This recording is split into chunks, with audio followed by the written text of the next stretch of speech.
Digital മലയാളത്തിലേക്ക് എല്ലാവർക്കും സ്വാഗതം. ഇന്ന് നമ്മൾ നോക്കാൻ പോകുന്നത് ഓട്ടോഡെസ്ക് ഇൻവെന്റർ ഉപയോഗിച്ചിട്ട് ഒരു ഫിഡ്ജറ്റ് സ്പിന്നർ എങ്ങനെ ക്രിയേറ്റ് ചെയ്യാൻ നോക്കാം.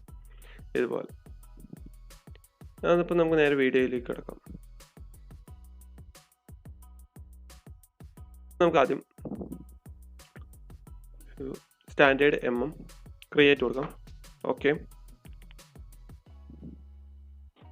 അത് നമുക്കൊരു 2D സ്കെച്ച് ക്രിയേറ്റ് ചെയ്യാം. XY പ്ലെയിൻ സെലക്ട് ചെയ്തിട്ട് ആദ്യം ഒരു സർക്കിൾ വരയ്ക്കാം. സർക്കിളിൻ്റെ ഡയമീറ്റർ 22 mm. അതിൻ്റെ നേരെ ടോപ്പിലായിട്ട് ഒരു സർക്കിളും കൂടി 22 mm. ഇനി നമുക്ക് അതിൻ്റെ പാരാമീറ്റർ സെറ്റ് ചെയ്ത് കൊടുക്കാം. ഹൊറിസോണ്ടൽ പാരാമീറ്റർ സെറ്റ് ചെയ്തിട്ട് ഇതിൻ്റെ ലെങ്ത്ത് ഈ സർക്കിൾ തൊട്ടിട്ട്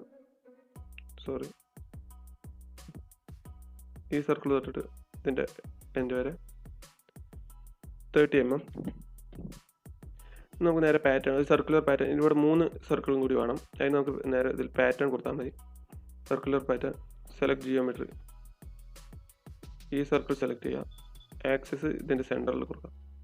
ഓക്കെ, നമുക്ക് ഇതിൽ 3 സർക്കിൾ മതി. 360 ഡിഗ്രി. ഓക്കെ, എന്നിട്ട് നമുക്ക് ഇതിൻ്റെ ഒരു ഓഫ്സെറ്റ് സർക്കിൾ വേണം, ഒരു 6 mm. Okay,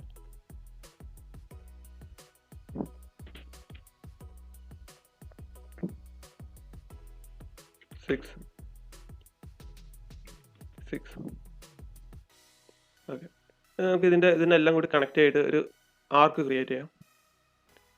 3 point arc. 1 2 3. നമുക്കിതിൽ പാരാമീറ്റർ സെറ്റ് ചെയ്യാം. എന്താണ് ടാൻജന്റ് പാരാമീറ്റർ. ഈ ആർക്കും ഈ സർക്കിളും കൂടി ടാൻജന്റ് റിലേഷൻ. ഇതെന്തും ഈ സർക്കിളും ഈ ആർക്കും കൂടി എല്ലാത്തിലും ടാൻജന്റ് റിലേഷൻ കൊടുക്കാം. ഓക്കെ, നമുക്ക് ഇതിൻ്റെ റേഡിയസ് ഒന്ന് സെറ്റ് ചെയ്യാം. 15 mm. 15 34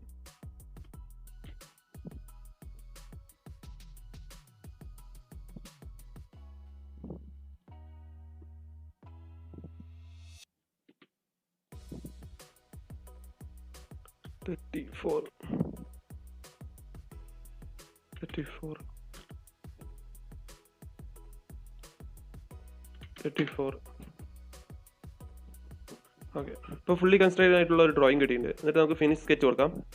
ഫിനിഷ് സ്കെച്ചിൽ എക്സ്ട്രൂഡ് ചെയ്യാം. ഇതും ഇന്നർ സർക്കിൾ ഒഴികെ ബാക്കിയെല്ലാം എക്സ്ട്രൂഡ് ചെയ്യാം. നമുക്ക് സിമെട്രിക് ആയിട്ട് 7 mm എക്സ്ട്രൂഡ്. ഓക്കെ, നമുക്കൊരു കളർ സെറ്റ് ചെയ്ത് കൊടുക്കാം. നമുക്ക് തൽക്കാലം റെഡ് സെലക്ട് ചെയ്യാം. ഓക്കെ, നമുക്കിതിൽ ഫില്ലേറ്റ് 4 ഭാഗത്തുള്ളതാണ്. ഫുൾ റൗണ്ട് സർക്കിൾ, ഫസ്റ്റത്തെ body, second phase, third phase, down, apply. നമുക്കിതിൻ്റെ ഇന്നർ ബോഡി നമുക്ക് കിട്ടിയിട്ടുണ്ട്. ഇനി നമുക്ക് ഇത് ഡയറക്റ്റ് സേവ് ചെയ്യാം. Fidget spinner part, main body 2, save കൊടുക്കാം. നമുക്ക് നേരെ അസംബ്ലിക്ക് കിടക്കാം. അതിന് നമുക്ക് ഫയൽ, ന്യൂ, സ്റ്റാൻഡേർഡ് ഈ assembly 2D and 3D component standard new ൽ ക്രിയേറ്റ്. ഓക്കെ, എന്ന് നമുക്ക് ആ ബോർഡിനെ പ്ലേസ് ചെയ്യാം. മെയിൻ ബോഡി 2 ഓപ്പൺ, ഇവിടെ പ്ലേസ് ചെയ്യാം. Okay, right click. ഓക്കെ, ഇപ്പോൾ നമുക്ക് അതിൻ്റെ ഫിനിഷിംഗ് ആയിട്ടുള്ളൊരു 3D ഒബ്ജക്റ്റ് കിട്ടിയിട്ടുണ്ട്. അതിന് നമുക്ക് നേരെ ഇതിൽ ബിയറിംഗ് ആഡ് ചെയ്യണം. ഇതിൽ നമുക്ക് ഡിസൈനിൽ പോവാം. അതിൽ ബിയറിംഗ് എന്ന ഓപ്ഷൻ ഉണ്ട്. ഓക്കെ, സേവ് ചെയ്യാം. അസംബ്ലി 4. അപ്പോൾ നമുക്കൊരു ബോക്സ്, ബിയറിംഗ് ജനറേറ്റർ ബോക്സ് വരും. അതിൽ നമുക്ക് ആദ്യം സിലിണ്ടറിക്കൽ ഫേസ് സെലക്ട് ചെയ്ത് കൊടുക്കാം.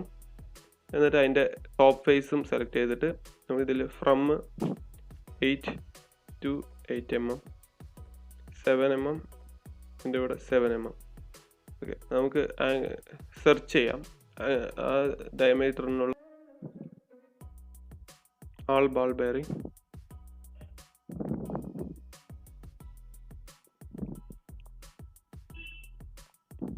ഓക്കെ, അതിൽ BS29 SKF വിത്ത് RS1 സ്റ്റീൽ അത് സെലക്ട് ചെയ്തിട്ട് അത് ഇവിടെ ഡിസൈനിങ്ങിൽ വന്നിട്ടുണ്ടാവും. അത് നമുക്ക് സെലക്ട് ചെയ്തിട്ട് ഓക്കെ കൊടുക്കാം.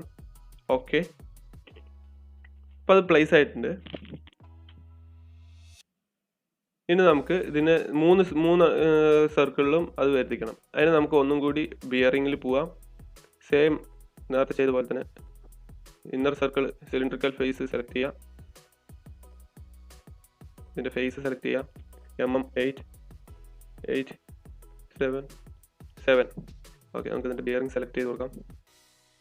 ആൾ ബാൾ ബിയറിംഗ്.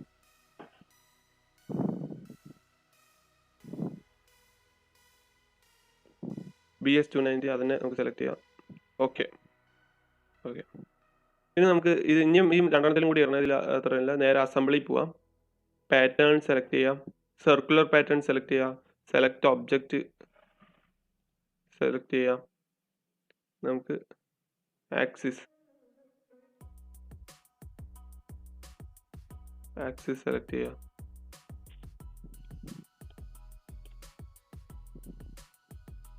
Select component. നമുക്ക് ഇപ്പോൾ 4 യൂണിറ്റ് വന്നിട്ടുണ്ട്. നമുക്ക് 3 യൂണിറ്റ് മതി തൽക്കാലം. 3 യൂണിറ്റ്. ഇതിപ്പോൾ ഇങ്ങനെ വന്നിരിക്കുന്നത് നമുക്ക് ആംഗിൾ ഒന്ന് സെറ്റ് ചെയ്ത് കൊടുത്താൽ മതി. 120 ഡിഗ്രി. ഇപ്പോൾ കറക്റ്റ് ആ സർക്കിളിൽ വന്നിട്ടുണ്ട്, ഇന്നർ സർക്കിളിൽ. ഓക്കെ, എന്നിട്ട് നമുക്ക് ഇതൊന്ന് റൊട്ടേറ്റ് ചെയ്യാൻ വേണ്ടിയിട്ട് നമുക്ക് കൺസ്ട്രെയിൻ ആഡ് ചെയ്ത് കൊടുക്കാം. അതിന് നമുക്ക് ആദ്യത്തെ ഈ ഓവറോൾ ഒറിജിനും വേണം, മെയിൻ ബോഡിൻ്റെ ഒറിജിനും എടുക്കണം. അത് സെറ്റ് ചെയ്ത് വെക്കാം. എന്നിട്ട് നമുക്ക് കൺസ്ട്രെയിൻ കൊടുക്കാം. കൺസ്ട്രെയിനിൽ ഇതിൻ്റെ Z ആക്സിസും ഓവറോൾ ഒറിജിൻ്റെ Z ആക്സിസും കൂടി കൺസ്ട്രെയിൻ എടുക്കുക, അപ്ലൈ കൊടുക്കാം. അതിനുശേഷം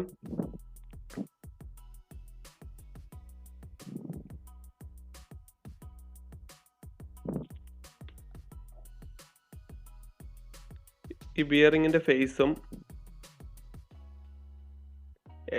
ഒറിജിനലിലെ XY പ്ലെയിനും കൂടി കൺസ്ട്രെയിൻ കൊടുക്കുക, അപ്ലൈ, ക്യാൻസൽ. ഇപ്പോൾ നമുക്ക് റൊട്ടേറ്റ് ചെയ്യാൻ പറ്റും. ഇപ്പോൾ ഇതിൽ ഈ ഡിസ്പ്ലേൻ്റെ ഒറിജിനലായിട്ട് സെലക്ട് ആയിട്ട് ഫിക്സ്ഡ് ആയിട്ട് നിൽക്കുന്നുണ്ടാവും ഈ സെൻറ്റർ ബിയറിങ്. ബാക്കിയുള്ളതൊക്കെ റൊട്ടേറ്റ് ആവുകയും ചെയ്യും. നമുക്ക് ഇതിൽ വേണമെങ്കിൽ ബിയറിങ്ങും റൊട്ടേറ്റ് ചെയ്യാം. ബിയറിങ് നമുക്ക് സെലക്ട് ചെയ്തിട്ട് റൊട്ടേറ്റ് ചെയ്യാം. ഇതിൽ നമുക്ക് ഇത്ര സിമ്പിളായിട്ട് നമുക്ക് ഫിക്സ്ഡ് ആയിട്ട് റൊട്ടേറ്റ് ചെയ്യിപ്പിക്കാം. നമുക്ക് ചെറുതായിട്ടൊരു അനിമേഷൻ കൊടുക്കണം. നമുക്ക് ഇതിപ്പോൾ മൗസ് പോയിന്റ് വെച്ചിട്ട് റൊട്ടേറ്റ് ചെയ്യാം. നമുക്ക് ചെറിയൊരു അനിമേഷൻ കൊടുക്കാൻ വേണ്ടിയിട്ട് നമുക്ക് അഗൈൻ ഒരു കൺസ്ട്രെയിൻ കൊടുക്കാം. ആംഗിൾ എടുത്തിട്ട് ആംഗിൾ കൺസ്ട്രെയിൻ എടുത്തിട്ട് മെയിൻ ഒറിജിൻ്റെ XZ പ്ലെയിനിലെ ആക്സിസും നമ്മുടെ മെയിൻ ബോർഡിൻ്റെ XZ ആക്സിസും നമുക്ക് ഫേസും സെലക്ട് ചെയ്ത് കൊടുക്കാം. അപ്പോൾ അപ്ലൈ കൊടുക്കാം, ക്യാൻസൽ. ഇവിടെ നമുക്കൊരു ആംഗിൾ വന്നിട്ടുണ്ടാവും. ആംഗിളിൽ റൈറ്റ് ക്ലിക്ക് ചെയ്തിട്ട് ഡ്രൈവ് നമുക്കൊന്ന് നീക്കി വയ്ക്കാം. സ്റ്റാർട്ട് 0 ഡിഗ്രിയിൽ എൻഡ് 180 ഡിഗ്രി, 360 ഡിഗ്രി. ഓക്കെ, ഇപ്പോൾ പ്ലേ ചെയ്ത് നോക്കാം. ഇത്രയേ ഉള്ളൂ ഗൈസ് ഇന്നത്തെ വീഡിയോ. നമുക്ക് Autodesk ഇൻവെൻറ്റർ ഉപയോഗിച്ചിട്ട് ഒരു ഫിഡ്ജറ്റ് സ്പിന്നർ സിമ്പിളായിട്ട് ക്രിയേറ്റ് ചെയ്യാം. എന്തെങ്കിലും അഭിപ്രായം നിർദ്ദേശങ്ങൾ ഉണ്ടെങ്കിൽ കമൻറ്റ് ബോക്സിൽ ഇടുക. വീഡിയോ ഇഷ്ടമായെങ്കിൽ ഒന്ന് സപ്പോർട്ട് ചെയ്യുക ചാനലിനെ. Thank you guys.